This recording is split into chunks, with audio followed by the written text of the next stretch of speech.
Bonjour à tous, j'espère que vous allez bien. On se retrouve aujourd'hui pour réaliser des mailles coulées. C'est un tutoriel super facile et très utile à confectionner.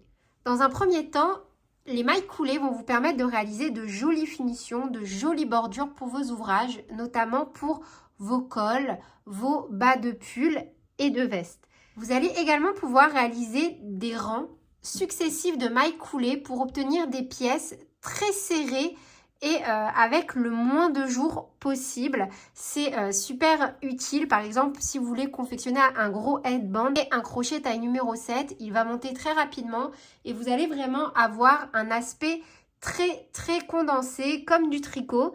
Et pour rester sur l'aspect tricot, vous allez également pouvoir travailler la maille coulée en côte pour réaliser de jolies manchettes ou des cols roulés avec un aspect vraiment finition côte au tricot. On pourrait également réaliser des cordons pour nos sacs en maille coulée et unir des petites pièces comme des carrés granit sans passer par l'étape de la couture. On va commencer par réaliser un nœud coulant. Puis, on va venir faire une maille chaînette d'autant de mailles en l'air que l'on souhaite.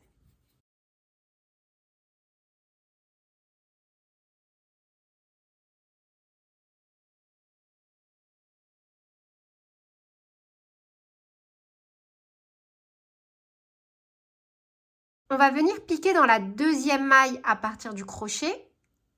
On pique, un jeté, on ramène. On a deux boucles sur le crochet.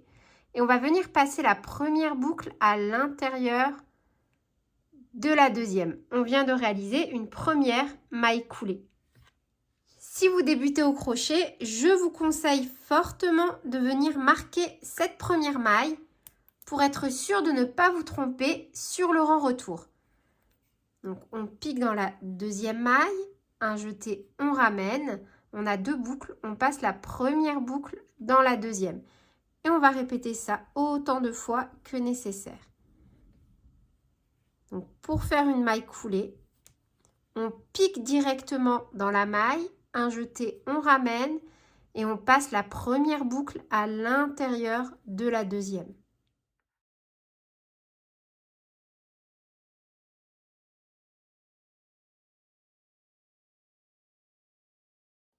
De nouveau, une maille en l'air, on tourne, on saute la première maille qui est la maille en l'air que l'on vient de réaliser et on va venir piquer. Alors au choix, on peut piquer dans les deux brins, on peut piquer seulement dans le brin avant, seulement dans le brin arrière, en fonction du tutoriel que nous sommes en train de suivre ou de votre créativité.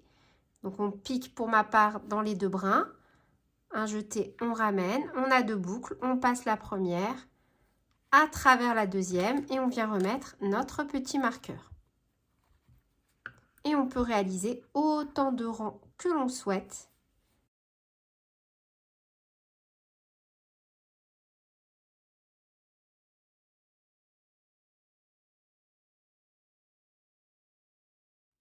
De façon générale, lorsque vous réalisez des mailles coulées, essayez de rester le plus souple possible.